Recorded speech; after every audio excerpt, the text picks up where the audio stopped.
Chapter 1. Why are some people faster than others? When you think of outstanding sprinters, you probably think of Usain Bolt. But what makes him so much faster than the average person? Surely there's more to it than a good training routine. In this part of the course, we're going to take a closer look at how a person's genetics and physical build plays into how fast of a runner they are. Muscle fibers. What type of muscle fibers you have will predispose you to be a better long-distance runner, sprinter, or leave you somewhere in the middle. Marathon runners tend to have a higher proportion of slow-twitch fibers, which help them to go the distance. Sprinters usually have more fast-twitch fibers, which allows them to go faster for shorter periods of time. The average person is born with a pretty even mixture of these two muscle types. However, there is some evidence that shows that you can get about 10% of these to switch by carefully training them, so even if you weren't among the few gifted sprinters that were born with more fast-twitch muscle fibers, you can still train to get a few more on your side. Lactate threshold.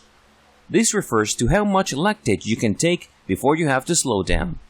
Lactate is a natural waste product of muscles as they are working, particularly if they're working in an anaerobic state like when you're sprinting.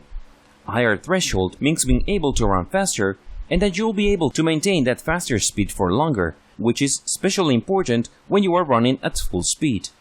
Fortunately, sprinting training helps to increase this lactate threshold. Physical form.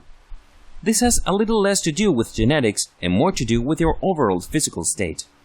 Obviously, if you're carrying a few extra pounds, you're not going to be able to move as quickly as someone who's not. This goes for muscle weight as well, which is why most of the sprinters you see are lean without much muscle mass to slow them down. Running form.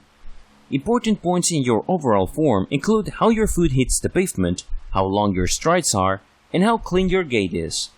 All of these things put together and more make up your form.